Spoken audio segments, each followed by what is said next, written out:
everyone. Hi. I hope everyone is okay. Welcome to my channel. If this is your first video watching my video my channel, I'm Emma Martin, and I've done previous videos pretty much. Welcome to my channel. Please subscribe and then follow me and follow my journey. So if you're new here, just to let you know, I've been documenting my journey. I'm doing IVF, and so I just got inspirations from all the other videos I've watched here before, and I thought it would be nice to just document so that I can be able to look back, and if I can be able to encourage someone who is about to start IVF or who is going through IVF, and also just as a community, just for all those ladies out there. Having to go IVF is such a difficult decision, and I don't think any lady ever think at all. When you were young, everyone always believed they're always gonna conceive or have a baby, and you just think it's such an easy thing. So all the ladies out there suffering from infertility and struggling to fall pregnant, this is our community. So pretty much the journey of IVF if you decide to take IVF. So yeah, so subscribe to my channel and watch my previous video. If you watch my previous video, I literally have done every stage of IVF. I started with how we ended up finding ourselves doing, why we found ourselves doing IVF, the reasons behind. Then I went step by step on each time, and each went through the schedule, what I did in the schedule, the injection stages and the follicle stages, the egg collection and egg transfer. So my last video I did record was about, I was so excited, we just had the egg transfer. And for those who are going through IVF or who have done IVF, you know how exciting egg transfer day is. It's just the best thing ever. I think that's the best day ever, because it's kind of like you're pregnant but not pregnant, if you know what I mean, because they put the embryo, pretty much the best embryo out of the ones you made, back into your womb. So you're pretty much technically pregnant, but not literally pregnant. If you take the test, you're not pregnant.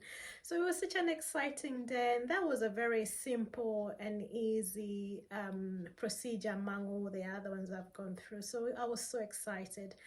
And yeah, so I've not been back to my channel. I've not recorded anything for a period of time, because yeah, it's been difficult. The 2 weeks wait was the hardest part. I think for me, I found the 2 weeks wait the hardest of all, the whole process, because I feel like with all the other processes or all the other stages, at least you felt like, as a person, you feel like you were doing something and you could see the results. Like, for example, injecting yourself, you could feel the follicles growing and you're feeling bloated, so you know something is happening. And then you go for your scan for the follicle tracking, and you can tell the follicles are growing, so you feel like you really are doing something. It's not like you just sat there. And then on egg collection, you go all the egg, you go through the procedure of egg collection, and then you get the embryologist tell you how many of your embryo fertilized. So I think through the whole period of that, the schedule, that was really good. After the egg transfer, I found the 2 weeks wait, because literally there's nothing you can do about the 2 weeks wait. I've been looking through, reading, making myself go mental, reading all the signs and the symptoms of implantation, and just trying. I think I was driving myself mad with every little niggle or niche I could feel in my tummy. I was thinking, oh, this is it, my baby is implanting and all that. And I think because I took time off work, I've been at home, I was at home during those 2 weeks wait. I think that was the hardest part. They say My doctor told me the first 2 days after implantation are the ones you're supposed to take it easy, but I just decided, because my work schedule is so stressful and I travel a lot, so I just thought I might as well just take time, chill, relax. And I was doing a lot of walks in the morning, and then during the day I was just relaxing, watching telly and all that, eating very well. Yeah, so I waited for my 2 weeks wait. I didn't wait all the way to the end. I kept watching people on YouTube and on their journey of IVF, and I saw many people started taking their fast test after 7 days post transfer, 7 days post 5 day transfer. So 5 day transfer is those who had embryo transferred on the fifth day of the egg of the embryo growing. So many people seem to say after 7 day post the day of your transfer, you're kind of safe to kind of start taking the test. So I was really doing well, and then curiosity got the better of me, and I just decided I was gonna test and see how it went. So literally, this has been it's just been, I don't know how to describe it. So I had a pregnancy test, that a pregnancy kit that I'd used way before, but then I didn't have the instructions for that. I know it's really bad because I think I threw away the box and the fast, because they normally come into 2 kits in a box. So I must have thrown away the box of the instruction and the fast pregnancy kit that I used way before. So I only had the 1 kit inside its wrap. And so I said I was gonna give it a go. My other half said to me, "Why don't you?" Because our test, our official test was gonna be on a Saturday, and I decided I was gonna do it on a Wednesday. So that was 7 days post transfer. So I just decided, no, I'm just gonna do it. He said to me, "How are you gonna take it if it's negative?" I thought, oh well, I'll just take it as, there's nothing else you can do if it's negative. So I just decided to do it. So going back to my kit, so I had that 1 kit that was in a white bag, white, in its container, but I didn't have the instruction. So I took it out. Of course, I weighed on it for at least 5 seconds, because I know 5 seconds of weigh or dipping on. So I used the 5 second weigh. And on the kit, if for those ladies who've taken their test, you can see that there is a control window, and then there is a results window.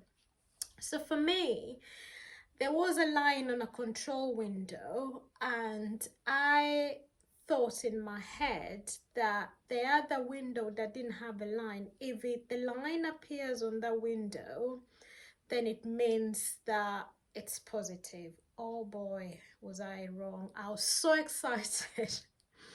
The line on the window appeared on the control, so I knew the control was working, and then the line on the other side appeared too. So for me, I took that to be a positive test. So you can imagine, I went running around, I was shouting in the house, I was so excited. My other half was on the phone at the time when I took the test. So I went and I was putting the test in his eyes, like, this is it, call my mother, call my sister, called everybody. I was so excited. That day, kind of helped me calm down the nerves of waiting and all that. And then the following day, I had acupuncture. I've been doing a lot of acupunctures even before I started my IVF. I was doing a lot of acupuncture, so I had an acupuncture schedule for that day on Thursday. So I got my acupuncture. I could not wait to get to my acupuncture, because I just wanted to show my acupuncture lady my results. So I got there, and the first thing I did was take the pregnancy test, and I just say, "I've got something for you," and I just put it on the table. She was so happy. She was like, "Oh my God, that's very nice." She also didn't realize that I'd read the result wrong. So at that point, we both didn't know about it. So she told me, you must make sure you take another test, which is Friday, and then Saturday was our due day for taking the test. Make sure you take another one. So after I finished my acupuncture, on my way home, I went and got another test, and I came home, and my other half was there now. So I just said to him, let me just go and double check. I was so sure of myself, I said, let me go and just double check, just to kind of, just to clarify that, yeah, yesterday was positive. So I went and did the test. My goodness, I was brought down to earth. I was so upset. I could not believe what I was reading on the test. I was on the kit, on the second pregnancy test kit. It had the drawings on the kit, on the test, to show you the positive sign and the negative sign is what means pregnancy. But if they are both like just negative, if they're just lines running down, that means that's negative. So yesterday, the day before, I must have just seen the lines running down and down, and for me, because there were two lines, I just took that as gospel, as that's pregnancy. So I could not believe it. So I'm reading my test, and it's just negative, and I'm thinking, oh no, I must have read that wrong yesterday. So I had to go and get the kit and check it, and oh my goodness Lord, I was wrong. I was wrong. I know I'm laughing now, but that was painful. I didn't want to accept it. I didn't want to believe it. I went and got another test and another test and another test, and because the hospital gave me 2 tests to use on the day, so I just decided I might just as well use one from the hospital, because at least that would give me the right results. So it's only until I used the hospital test kit that I kind of really accepted that my test was negative. That was hard. And yeah, having to call my mother, my sister, my brother, to tell them that I was so stupid to read the test wrong. So ladies, make sure when you're reading your test, just follow the instruction. Don't be like me. But yeah, so guys, so that was a negative test for first cycle of IVF. That was very disappointing. I was very positive, and bearing in mind that the whole process, from the day I started my stims, no, I started on my pills, and then I went to my stims, and then the follicle tracking, and then the egg collection and egg transfer. My processes, I literally have to say, I've had I have to be grateful to God, because the journey has just been incredible. I didn't suffer from any side effects, nothing at all, no pain, no nothing, apart from 1 or 2 headaches here and there. I was fine. Even after the transfer, I was fine. I had slight cramping here and there, but then it didn't turn out to be anything. So when I already calmed down after realizing that this was negative, and then on top of that, on the very same day, just the day before my actual test, which was Saturday, on Friday, my periods came, and that was a proper confirmation that definitely there was nothing there. You know, it means that the egg this time, the embryo did not take. That was painful. And then my husband really helped me. He helped me, my partner really helped me come back to earth, because he made me realize, listen, when you're doing IVF, it's more of a journey. It's no a sprint, it's a marathon. And very few people are lucky to kind of get the positive test on the first instance. So I had to really calm myself down. And then, if you remember from my previous video, we've got 3 embryos that we froze, so we are lucky, at least we still go an opportunity. It was just that night I was watching someone else's journey on IVF, and this lady, bless her, she was ready to go and have her transfer. And on the very pardon me, on the very same day she was going to get her transfer, she got, because I don't know if it's the same on all the clinics, but in my clinic all the transfer seems to happen in the afternoon, so they still continue watching your eggs until later in the afternoon, just to give them more time to continue dividing and getting bigger. So this lady said in her channel that she was on the train on her way. They were both on her and her partner on her way to the hospital to have the transfer.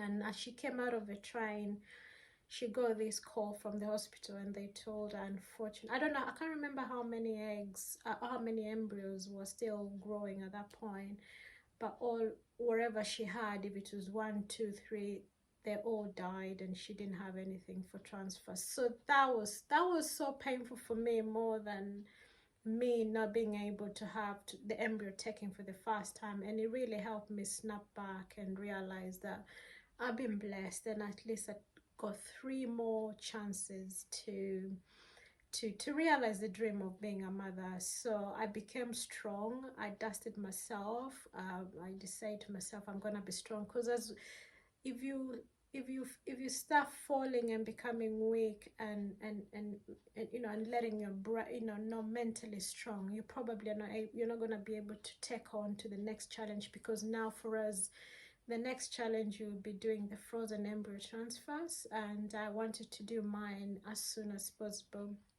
So I needed to kind of make sure my mind and my head space is in the right place.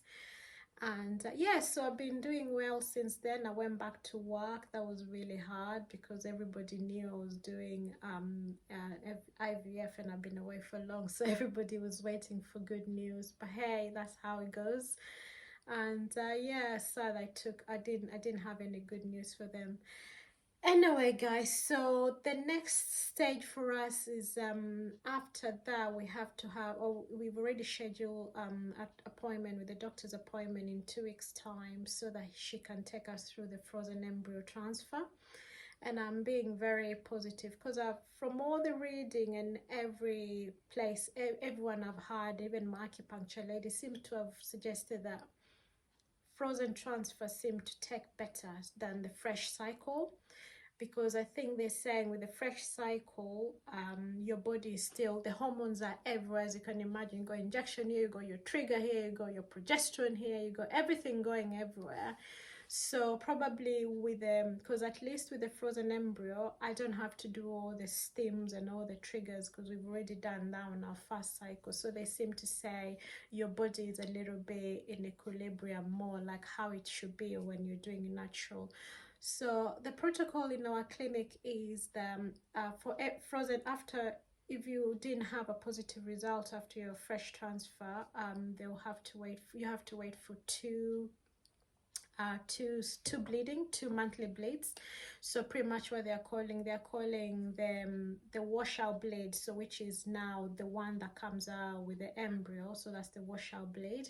And then we've got the natural blade. So we've got 1 month where I've got to wait for my natural blade to come in, and then from there on they're gonna, and then we can now start, we can have a schedule of how we're gonna progress with our frozen embryo transfer. So for those guys that have done frozen embryo transfer, please, if you have any tips or if you have any advice for me, I will appreciate if you can just leave a comment or a message just to tell me what you did, or how can I improve my chances of the frozen embryo transfer. I've been reading everywhere where people are saying, take this, eat pineapple cores, eat that, eat here, you know, take the supplements. So I'm gonna start on supplements very soon. I wasn't taking as many before. I was just taking the pregnant care multivitamin and vitamin D and Q10s, which the doctor had prescribed. So I'm gonna try and start taking more. I had someone saying vitamin E, so I'm gonna order vitamin E separate. Someone said another one called L-arginine, and yeah, so just pretty much I'm gonna try and take more supplements than I did on my first fresh embryo transfer. And so I'm hoping in my next video I'm gonna update you on how cycle number 2 is gonna go. I can't wait, guys. I'm so excited. I know it sounds really bizarre, but I was able to just, okay, that's happened. Now time to move on, move to the next one. And that's how I'm gonna approach this. I'm gonna go on. I know there's people who are going through hell, a lot of problems before they can get there. And the more I watch many people's YouTube channel, the more I realize that even though it's difficult, mine is not as difficult. There's people, I read one lady's one lady's story yesterday, who said on the day she had everything scheduled, and then she got there, they did a scan, and she had fluid in her uterus, and they had to cancel the whole cycle and kind of drain that fast, and she went in, there was something wrong. So in the grand scheme of things, when I look at things like that, I do think I'm in a better position, and I'm in a lucky, not better, but lucky position that I shouldn't really beat myself up. I know it's just a matter of time before I can have my little baba with me, and I'm just gonna keep going. So guys, be strong, be patient, and always be grateful to God for everything. Every little masses, every small masses count. You know, at least I've got eggs, and they were strong, and they were very healthy and good quality. So I'm gonna take that as a small masses on these journeys. So yeah, so watch for my next video. I'm gonna take you through the whole journey of my frozen embryo transfer in a few weeks time. I'm gonna be out of my channel for a while, just waiting for the doctor's appointment so that I can update you, and then you can come along with me on the second cycle of my frozen embryo transfer. So guys, please subscribe on the button you see down below, and leave any comment for me, any advice or any message that you would wish to pass, and see you soon guys. So bye.